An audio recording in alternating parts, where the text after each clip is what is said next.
Nangalabaw mga idols, Justin Brownlee nagbabawi sa naging laban. Bad trip si Coach Tim Cone sa mga tawagan ng referee. Abante na sa second round ng FIBA World Cup Asia Qualifiers ang Gilas Pilipinas. Gilas Pilipinas versus Australia. Target mga idol ng ating mga pambato ang makabawi matapos ang kanilang dikit na pagkatalo sa New Zealand. Pero hindi biro, etong mga kalaban ng Pilipinas undefeated mga idol ang Boomers sa ating group phase na may 3-0 winless record. Pero matalo manalo sa laban nito ang Pilipinas qualified na tayo sa second round ng FIBA World Cup Qualifiers. Well, eto na opening ng game. Australia to put the first basket of the game. Masyadong maaga mga idol yung frustration ng Gilas Pilipinas with 0 of 6 from the field. Masyadong hirap mga idol sa opensa ang ating mga pambato. While 6-0 run mga idol ang ginawa dyan ng Boomers under 6 minutes mark. Bumawi na din mga idol ang Gilas Pilipinas from outside shooting courtesy sa first 3-pointer of the game ng Pilipinas mula kay CG Perez. While nakakapag-ambag na din mga idol si Justin Brownlee with a long 2-point shot over 6'9"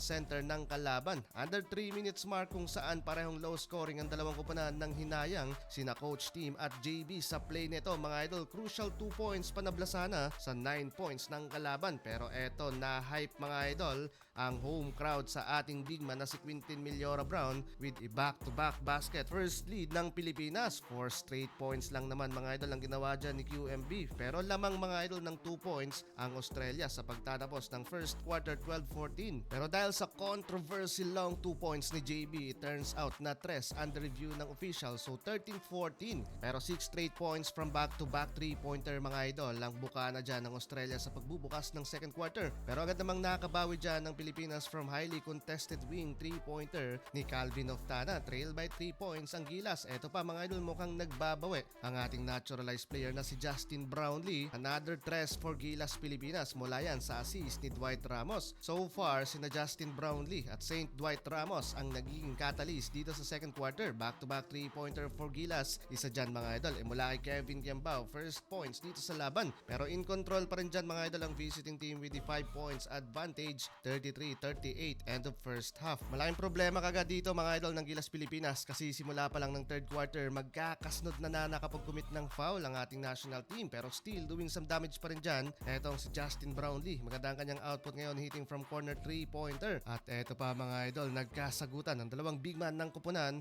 Parang dunk contest lang ang nangyayari. Pero in rhythm pa rin dyan mga idol ng Boomers. Mainit pa rin sa kanilang field goal. Kaya lumobo mga idol sa 12 points ang naging kalamangan dyan. Masyadong pumapaldo tayo sa turnovers and error. Kaya naman nakakapitalize yan ng Australia sa field goal. While under 3 minutes palubo ng palubo yung lead dito ng bisita. Out of frustration ni Coach Team dahil sa mga tawag ng referee and a technical foul pa mga idol. Inulan mga idol ng 3 ang Gilas Pilipinas mula sa mainit na run dito ng Australia. Down the stretch, nahihirapan mga idol ang ating mga pambato sa magandang hustle na pinapakita dito ng kalaban. Kahit si Coach Team Cone natutulala na lang sa nangyayari. Tambak mga idol ang ating mga pambato. Sina Justin Brownlee at QMB pa lamang ang nakapagtala dito ng double digit scoring sa laban. Pero sumatotal mga idol sa dulo, bigo ang Gilas Pilipinas na mabigyan ng panalo ang home crowd.